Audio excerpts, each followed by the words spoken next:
Rob Key is ending the 2015 LV County Championship season in fine form as he scored his second 100 in 2 games to keep Kent in control of their match with Glamorgan on the second day at the Swalek Stadium.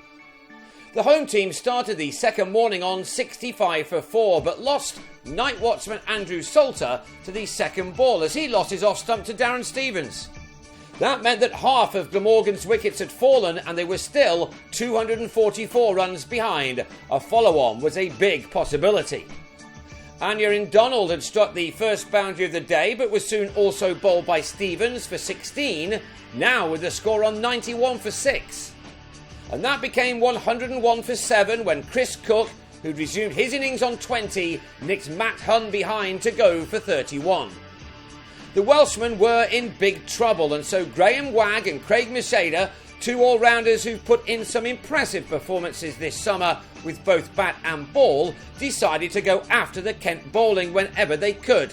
160 was the target they needed to get to avoid being invited to bat again next, and thanks to shots such as these, this pair took their team to within just a couple of runs of that with a partnership of 57 which was produced in only 9 overs.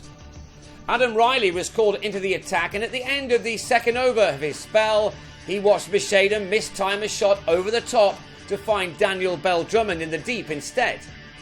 He was out for 33 but Wagg remained to ensure that the follow-on was indeed avoided. Wagg was left with only Michael Hogan for company when Mark Wallace, batting at number 10, went back instead of forward to Riley and was bowled for 9. But to his credit, Wagg kept going and took 16 runs off 4 balls from the off-spinner, passing a 50 in the process off 56. He's had his best ever season with the bat, and this innings typified the kind of performances he's been putting in throughout. Wagg was the last to go in the same over for 58. Bell-Drummond with another catch at long on to give Riley figures of 4 for 47. Glamorgan were all out at lunch for 207. This had been an extraordinary game so far. Only 4 wickets had fallen in the first 2 sessions, but 16 had followed in the next couple. The 5th of the match saw only 1 man get out. Kent had a first innings advantage of 102, and Bell-Drummond, along with Key, were soon adding to that in spades on what had become a lovely late summer's day, and one that batsmen across the country have been waiting for some time after that horrible month of August. Both of the Kent openers made the most of these conditions and began to fill their boots with some tremendous cricket shots. Bell-Drummond has had something of an up and down season at the top of the order. Indeed, his own form has pretty much summed up that of his team, one which has at times promised a lot without always delivering. This was the kind of knock everyone knows Bell-Drummond is capable of, as he eased to a half-century off 77 balls, 8 of which he'd sent to the boundary rope.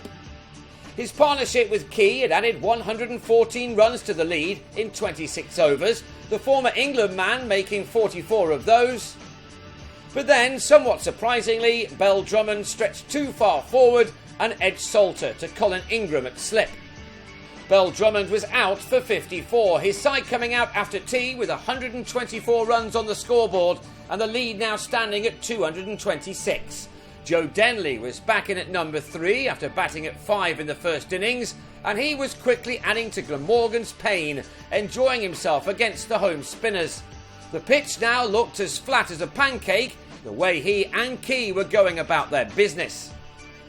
Key's second 50 of this match had come off 106 balls with only 4 fours, but he added more boundaries to his tally as he moved through the numbers once again. He made 113 in his 1 innings against Lancashire last week and backed that up with 94 on the first day in Cardiff. He was into the 80s by this stage too. Denley too looked in fine fettle. This pulled 6 off Hogan, emphasising that point perfectly. Key, now in his 37th year, was at the 54th 100 of a wonderful first-class career well before the close of play, completing it with his 8th boundary off his 167th delivery. He'd really pushed on after getting to his 50, enjoying the sun on his back and the bowling he was faced with. It was a masterclass from a man who has more than 19,000 runs to his name in the first-class arena. Before stumps were drawn, Denley had also passed a 50 off 99 balls, and as the shadows lengthened at the end of the day, he continued to make batting look very easy, eventually taking his partnership for the second wicket with Key to 142, Denley ending the day on 66 and Key on a season's best 117. And both have plenty of time to add many more on the penultimate day of this game, which will start with Kent on 256 for 1 for a very healthy lead of 358.